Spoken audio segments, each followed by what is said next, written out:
maa ngi tudd Amadou Guèye maay directeur ONG Ex-EPR di ONG suisse nga xam ni siège bi mi ngi nekk Zurich waaye am nañu fii bureau de coordination bu nekk fii ci Sénégal te bureau bi mi ngi fii ci Thiès depuis 2007. ndaje mi tey Ex dafa ñëw pour jàppale FENAP di kuréelu baykat ba nga xam ni mi ngi yëngu ci mbay mu sell maanaam mbay mu amul poson amul tooke amul dara te ci loolu FENAP ak Ex dañu bokk gis-gis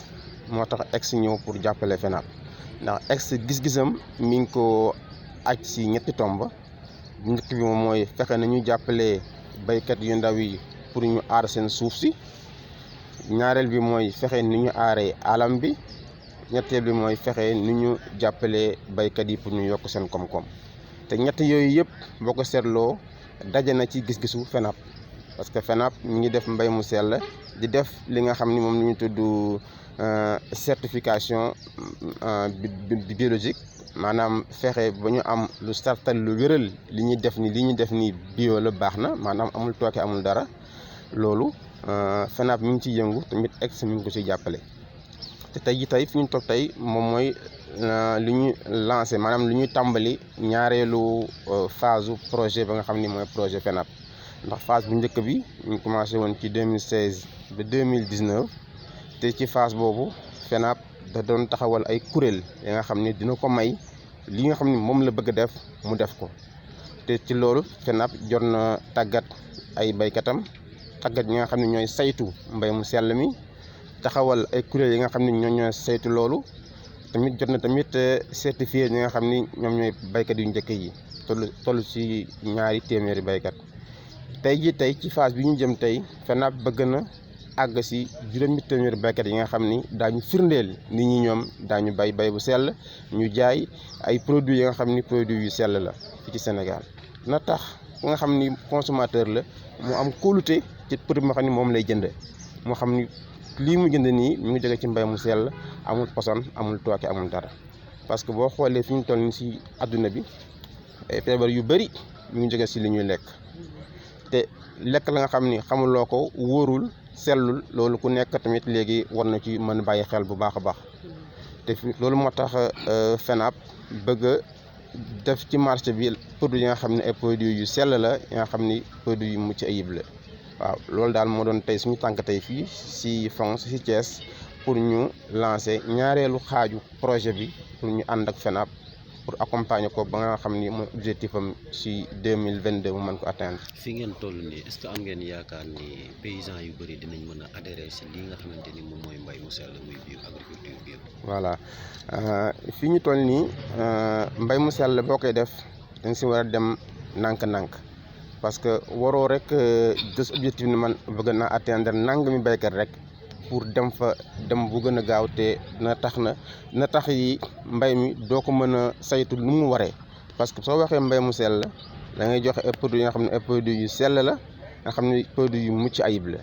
te boo jëlandooyee ñu bëri dugal leen ci biir te amoo ay moyens ya nga xam ne dañ leen mën a saytu ñoom ñëpp, loolu day indi ay jafe-jafe ci produit bi. moo tax fi ñu tàmbale nii dañuy tàmbale nànk-nànk di dem. phase bu njëkk bi jot nañu am 200 baykat, te fi ñu toll nii dañ dem ba 800 baykat balaa ñuy atteindre ci at yi ñëw 20 baykat yi nga xam ne ñoom ñooy membre FENAP bi. FENAP loolu mooy vision am, ndax tamit loolu mooy gëddëm ci at yi di ñëw. man maa ngi tudd Abdou Aziz Badji, agropasteur la mais secrétaire général FONGS la. ma représenté ci ndaje bi CNCR parce que moo ma yebal ci atelier bi pour ma jël fa kaddu béykatu Sénégal fu mu mënta toll ci réew mi. ma wax ne nag liggéey bi dafa am li nga xamante ne ñoo ko ŋànk, te ñaari béykat yi nga xamante ne ñoo nekk sama wet dama leen fekk ci ñu gëm ci li nga xamante ne moom la ñu xam te moom la ñu bëgg. te ngëm bi bu ma ñëwee ci question bi nga laaj, mën naa wax ne objectif 2000 paysans yi nga xamante ne moom nga laaj fii mën nañu ko atteindre ndax bariwuñu woon ñi nga xamante ne ñoo nekkoon ci vision boobu tey jii boo duggee ci salle bi di nga gis ay béykat yu bare ay techniciens yu bare ñi nga xamante ne gëm nañu li nga xamante ne ñoom yaakaar nañ ne suñu ëllëg noonu la ñu ko war a tabax te ci àdduna am na ay façon béykat am na ñi ñuy wax ay agro business ñoom am nañ seen gis-gis mais ñii seeni gis-gis dañ ko ajji ci suuf nan lañuy toppatoo ak nan la ñuy aaree suñu suuf si pour ñu ciy dund ay dund bu yàgg ak dund bu sell bu paasee suuf si nga xamante ne dañ ko war a toppatoo pour mu indil ñu lu ñu soxla ñoom teg nañu seen kii ci wàllum jiw ñaar yooyu ñooy àdduna même ñun nit ñi yow boo naree uuti jabar mbaa jigéen bu naree sëy dañuy xool est-ce que famille bu baax la non bu fekkente ne du noonu ngeen wax ma béykat bu amul xalaat boobu nekkul béykat suuf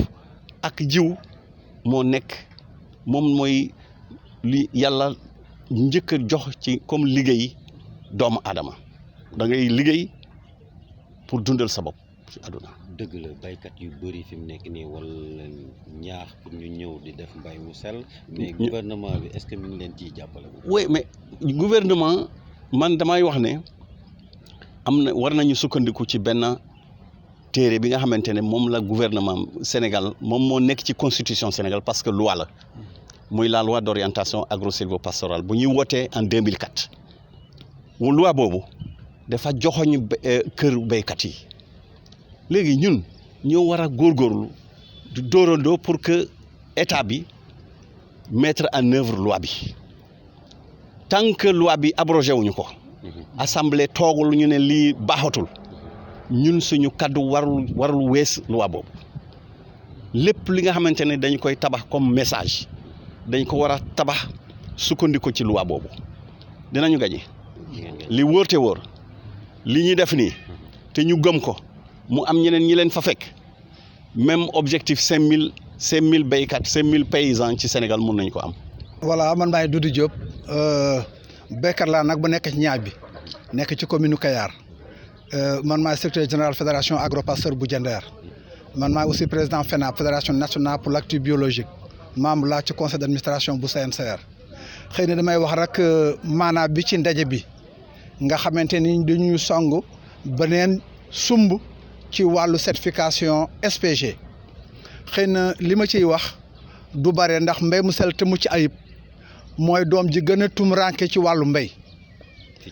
fii ci Sénégal ndax gouvernement bi mu ngi wax appui sur l'agriculture mais appui sur l'agriculture boobu agriculture biologique gisagu ci wàllam kon gouvernement bu ne damay bëgg a sellal li ñu wax agroécologie ñun ñu mën ko tuddee mbéy mu sell moomu nag bu ko naree def daa war a ëmb lu bare suppi doxalin wi ci wàllu dundalin suuf suppi doxalin wi ci nan la ñuy jëfandikoo ndox mi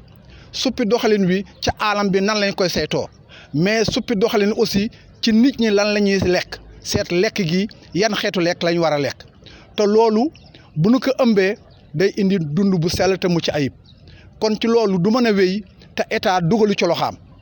kon dañuy wax ni lii nga xam ne muy budget yi saa ñuy wax ay 60 milliards wala lu ko ëpp dama ni ba fa boon 30% yi képp dugal ko ci mbéy mu sell te mucc ayib bala ñoo daw diirub li mu daw ci wàllu conventionnel dana gis résultat bu ëpp bi ñuy séntu ci wàllu mbéy mu sell te mucc ayib kon dafa jot ñun li ñuy wax te di ko def bëti di ci tegu état dugal ci loxaam. ndax population bi daanu wér daañu tale liggéey daañu am seen jàmm yaram ndax jàmm yaram mënoo ko am te lekkoo lekk gu sell te loolu doon na loo xamante ni taxawaay bu am solo la. asalaamaaleykum man maa ngi tudd Ibrahima Seck maa ngi nekk koo xamante ne mooy lëkkale lépp loo xamante ne liggéey buy FENAB di def ci wàllu mbay mu sell te mucc ayib tey nag ñi ngi fi ngir tàggat suñu ndaw ñi ci wàllu mbay mu sell te mucc ayib waaye li tax ñu mun koo defit danañ gërëm sant koo xamante ne mooy kuréel bi nga xamante ne moom ex-EPR la tudd dëkk Suisse nekk di ñu jàppale ci wàllu alal ci wàllu xam-xam ci wàllu taxawaay boo xamante ne bu mucc ay boo xamante ne ca atam 2015 ba léegi mi ngi ñuy gunge ngir ñu mën ko def ba tey jii sax am na ñeneen ñoo xamante ne ca liggéey ba nga xam ne moom la def ci lañ sukkandiku ne ñun kat ñu war nañu wàll si jàppale FENAB muy lu mel ni ñi nga xamante ne ñooy gouvernement bu Allemagne loolu nag ñun li tax ñu koy def mooy ne dañu xam ne mbay mu sell te mucc ayib mooy joxe wér-gi-yaram mooy jox wér-gi-yaram mala yi mooy joxe wér-gi-yaram kéew bi wala alam bi wala boog nga ne gànjar gi ñu yàlla jox muy suuf muy ndox muy garab muy lépp loo xamante ne mooy li nga xam ne mag ñi moom lañ ñu fi bàyyee ndax léegi bu ngeen ko seetee mbay mu sell te mucc ayib dafa dem ba nekk aw dundin ci ñun ndax dundin wi mi ngi sukkandiku ci li nga xam ne maam yi moom la ñu bàyyi woon te maam yi lañ ñu bàyyee li ci gën a rafet mooy jikko yu rafet ba mu ko weesu ñu bàyyi ñu diine ju rafet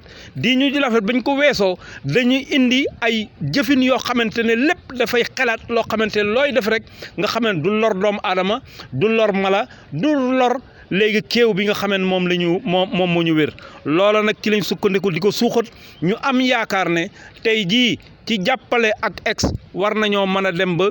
200 baykat léegi di génne ay lu bari macha allah ci wàllu mbay mu sell te mucc ayib nit ñi di ko jëfandikoo muy doon wér-gu-yaram ci nit ñi waaye di dooleel mala yi di dooleel ñi nga xamante ne mooy kéew bi lépp loo xamante ne gànjar gi nga xam ne moom la ñu yàlla may moo tax nguur gi ñu koy ñaan moom it mu dugal loxoom ndax nguur gi kat danay def alal ju bare di ko jàppale mbay mi waaye mosu cee boole mbay mu sell te mucc ayib dërëm sax joxuñu ko danañu bàyyi nag ñu liggéey maanaam di ñu jaajëfal loolu rek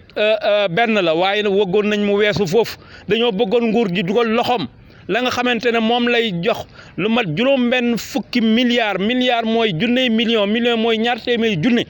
loola nag nañu fexe léegi bu ñu yëkkati woon téeméer bu ne fanweeree ñu jox ko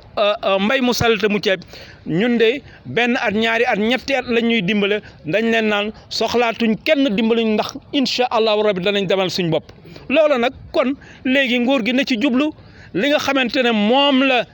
sëñ Aziz wax nga xamante ne léegi moom la nga xamante ne sëñ Amadou Guèye nga xam ne mooy directeur ex wax moo di ne loi agro-sylvo-pastorale bi nguur gi def nga xamante ne léegi dafa jox baykat gëdd nañ ko faydaal doxal ko ñun nag baykat loolu dañ ko sàmm bu baax ndax loolu bañ ko seetee gis nañ ne dafa dëppoog li nga xamante ne ëllëg mooy tax ñu am mbay mu sell te mucc ayib am dundugul doy te sell te dem ba man suñ bopp te ku man sa bopp moom sa bopp jërë ngeen jëf. du Jeanne Ngane Diatara di trésorier général bu FENAB di sant yàlla bu baax. di sant itam suñu partenaires yi nga xam ne ñoo ñuy tàggat di ñu jàppale pour que lépp loo xam ne dem na ci xam-xam boo xam ne kuy bay mbay mu sell war nga ci mën a sukkandiku ba li nga bëgg a fa nga bëgg a yegg nga mën fa àgg te exkat ci loolu la jàppante ak ñun ndaxte jël nañu boole ñu ay nit ak ay tàggatkat ñu def ci suñu bopp li ñu defoon suñu bopp nag am na ci yoo xamoon ne vraiment baax na bu baax a baax ndax def nañ ci lim bu sotti mais nag dafa amoon ñoo xam ne dañoo xawoon a des ginnaaw léegi biñ ko xamee nag ñu tegaat ñu si yoon nañ jéem a jël ñi nga xam ne dañoo desoon gannaaw ñu gën leen a pousse gën leen a encourager pour que ñoom it ñun li ñu xam ak groupe bu njëkk bi ñoom it ñu mën ko def seen bopp ndax du leen lu dul am mbay mu sell te mbay mu sell kat jigéen moo ca war a sax a jiitu li tax mooy ñun ñooy yaay ñooy jox xale yi lekk bu sell ñooy indil lekk bu sell ci kër gi waa kër gi xéewlu si donc foofu la ñuy war a jóge buñ fa jógee ñu tasaare ko ci biir askan wi di leen tàggat di leen waxtaanal ndax waxtaan am na lu mu am ci biir mbooloo daan nañ wax ne ñun ba ñuy def ay waxtaan ak kii bi ci wàllu yeneen feebar dañu daan toog di sa tento ak ñoom xalaat pousser leen ba ñu jël seen xam-xam fekk suñu bu ko defee ñun ñëpp ñu mën a am njariñ ci loolu. mais fi mu nekk nii ban message ngay lancer sa mbokk baykat yi nga xamante ni ñu ngi ci àll bi. voilà utiliser engrais chimique. baykat bi ci la ñu nekk ñu ngi naan leen pour que ñoom ñu xool bu baax li ñuy gis ak li ñu bëgg yaakaar ne du jëm kanam ñu delloo siwaat seen xel xam ne dañoo juum dañoo jum dañoo réer léegi nag réer boobu ci lañ leen di orienté nii mooy deuxième phase bi nga xam ne ex mu ngi ñu ciy jàppale ndax ex kat bu fekkonte ne ñëwoon na ca boobee kon yaakaar naa ne sore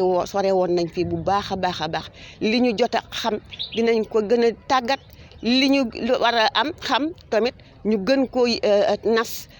surtout xale yi ak jigéen ñi. Nous avons notre bureau de coordination au Sénégal basé ici à Thiès. Quel est l'objet de votre venue ici aujourd'hui? Voilà, la rencontre d'aujourd'hui, c'est pour le lancement du projet Système participatif de garantie phase 2 que la FENAP met en œuvre depuis 2016. La FENAP a eu à dérouler la première phase du projet de 2016 à 2019 et aujourd'hui on est là pour lancer la seconde phase de ce projet. Quelle est l'importance de cette phase? Voilà. Durant cette première phase de projet de 2016 à 2019, EX a appuyé la FENAP à mettre en place les structures du système participatif de garantie, c'est-à-dire les comités locaux de certification, les contrôleurs, la mise en place d'un cahier de charges, la formation des producteurs sur le cahier de charges, ainsi de suite. Et dès maintenant que tout ce système-là est déjà en place, la FENAP a eu à certifier un certain nombre de producteurs, autour de 200. Et durant cette phase, la FENAP voudrait faire l'ancrage de ce système et aussi étendre cette certification vers d'autres producteurs au niveau de la zone d'intervention, particulièrement au niveau de la zone des Niayes. Aujourd'hui, EX est là pour accompagner la FENAP pour que la FENAP puisse avoir des produits de qualité sur le marché au profit du consommateur et que ces produits également soient traçables. Nous parlons d'une agriculture biologique, donc une agriculture durable, une agriculture qui préserve l'environnement. Et ceci entre également dans la vision de ex-EPR qui se résume en 3 points: la sécurisation foncière, la préservation des ressources naturelles et aussi l'amélioration des revenus des producteurs. Donc ce SPG-là qui est mis en place prend en compte l'ensemble de ces accès. Donc la vision de EX coïncide également avec la vision de la FENAP. C'est pourquoi EX appuie la FENAP dans ce domaine. Aujourd'hui, est-ce qu'il y a une forte adhésion par rapport à cette promotion de l'agriculture bio? Voilà, pour dire que l'agriculture biologique nécessite des efforts importants. Et également c'est une vision, c'est également une philosophie. Donc c'est une adhésion volontaire. Aujourd'hui, la FENAP vise à atteindre 500 producteurs qui sont certifiés dans cette deuxième phase. Et cette certification biologique nécessite d'y aller pas à pas parce que ça demande d'avoir des produits certifiés, des produits de qualité, des produits également qui sont traçables. Et tous ces efforts-là méritent quand même qu'on y apporte une importance particulière. C'est pour cela que la FENAP décide d'y aller pas à pas pour éviter de retourner en arrière. Donc c'est pour cela qu'il y a un certain nombre de producteurs qui sont certifiés, mais la FENAP compte au fur et à mesure augmenter ce nombre jusqu'à atteindre l'ensemble de ses membres qui sont autour de 20 000. Mais aujourd'hui, la certification vise dans un premier temps à cibler 500 producteurs durant cette présente phase. Avec ceux qui les accompagnent, ils sont dans une vision qui est soutenue par une philosophie. Et après à l'intérieur de cette philosophie maintenant, il y a une croyance fondamentale. Si je prends les 2 amis qui sont à côté de moi, que j'ai connus longtemps, avec qui on a discuté de beaucoup de choses, c'est des gens qui, quand ils parlent, ils sortent de ce qu'ils parlent de leur cœur. Ce n'est pas des écrits, ils sortent de ce qu'ils ont dans le cœur même. Ça voudrait dire qu'ils croient en ce qu'ils sont en train de faire. Maintenant, on est arrivé, l'atelier d'aujourd'hui et demain, ils sont arrivés à un tournant décisif. Ce tournant, parce que quand ils auront la capacité, accompagnés, ils ont toutes les capacités, ils n'ont plus le droit à l'erreur. Mais j'ai dit qu'ils ont ciblé un modèle d'agriculture qui n'est pas facile, agriculture biologique. Quand on sait que dans notre environnement, il y a des programmes publics qui sont développés dans lesquels on donne l'engrais chimique pour encourager les gens à utiliser cet engrais chimique. Et eux, ils sont contre l'utilisation de ces engrais chimiques Ça veut dire qu'ils ont une mission qui n'est pas facile. Deuxième élément, quand je regarde un peu dans les Niayes, avec toute la pollution qu'on est en train de suivre avec les usines, avec les autres acteurs qui n'ont pas la même vision de traiter le sol pour des générations à venir. Mais ça veut dire qu'ils ont pris une option sur une activité difficile. Et moi, je crois, moi, qu'ils vont réussir. Par rapport à la loi, là. Et j'ai dit, tous nos messages doivent être construits aujourd'hui sur la base de cette loi d'orientation agro-sylvo-pastorale. C'est dans la Constitution, une loi, c'est la Constitution. Il n'y a pas plus supérieur qu'une loi. Les décrets ne sont pas une loi, mais il y a une loi qui est votée en 2004, qui pointe du doigt l'agriculture sénégalaise à partir de l'exploitation familiale. Et l'exploitation familiale engage la dimension où ils se positionnent. Maintenant, l'État va faire toujours ce qu'il doit, ce qu'ils ont. La vision, eux, ils ont défini, l'État a sa vision. Quand on l'interpelle, il dit, oui, l'exploitation familiale, mais nous allons soutenir aussi l'agrobusiness. Maintenant, c'est à nous de nous battre, de comprendre qu'on doit être ensemble, parler ensemble, agir ensemble pour arracher ce qu'on a vu dans la loi là. Et si on le fait, je sais que l'agriculture que nous prenons là, le Sénégal va être dans cette agriculture et on va influencer l'Afrique de l'Ouest. Merci. Par rapport à la vision de la FENAP pour le développement de l'agriculture biologique, je trouve qu'il est temps pour que l'État mette l'accent sur les subventions vers l'agriculture biologique. On entend chaque année des milliards qui vont dans le conventionnel, mais jusqu'à présent, on ne voit pas l'appui vers l'agriculture biologique. Donc, on suggère si au moins 30% du budget alloué à l'agriculture aller vers l'agriculture biologique, on n'ira pas longtemps qu'on a fait avec l'agriculture conventionnelle sans avoir le résultat palpable sur l'agriculture biologique. Donc, il est temps pour que l'État appuie l'agriculture biologique dans un sens vraiment visible pour que l'agriculture biologique se développe comme il se doit. Aujourd'hui, nous sommes ici pour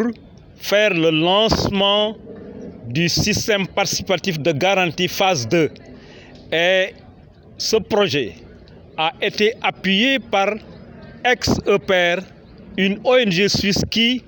au moment où personne ne croyait à la FENAP, a accepté de se mouiller avec la FENAP.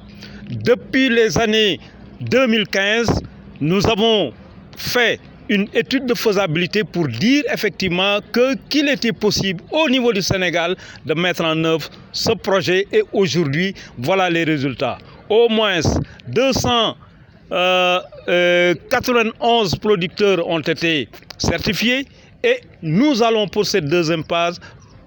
vers 500 producteurs biologiques avec des productions de qualité, des productions qui vont aider à la santé de l'homme, à la santé de l'animal, mais à la santé des écosystèmes. Parce que pour nous, l'agriculture biologique, c'est l'agriculture du futur. C'est l'agriculture qui imite la nature, qui en fait respecte la nature et collabore avec la nature au lieu d'essayer de la dominer. C'est cette forme d'agriculture qui en fait, au-delà d'être un système de production agro-sylvo-pastoral et halieutique durable, est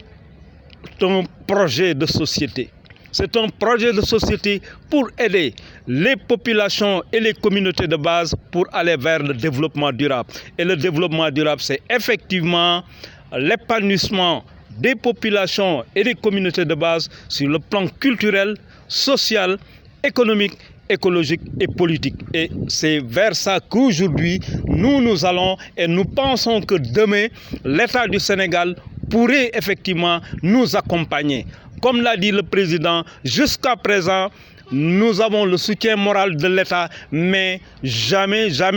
un franc, l'État ne nous donne un franc pour développer l'agriculture biologique. Ce sont ces ONG comme